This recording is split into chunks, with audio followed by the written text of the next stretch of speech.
This is a tutorial on how to calibrate New Orleans 900 DSP and 1000 DSP touch screen.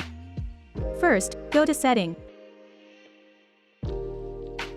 Select Common.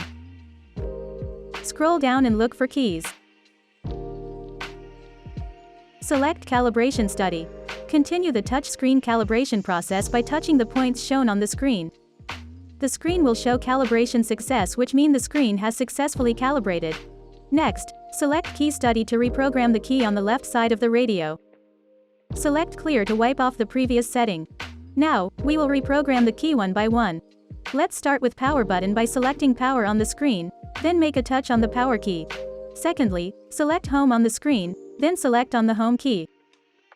Repeat the same steps for back, Volume Up and Volume Down button.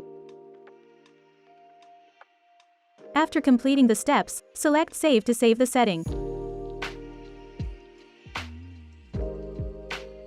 Try out the button to see the result. Thank you for watching. Subscribe to our channel for more videos.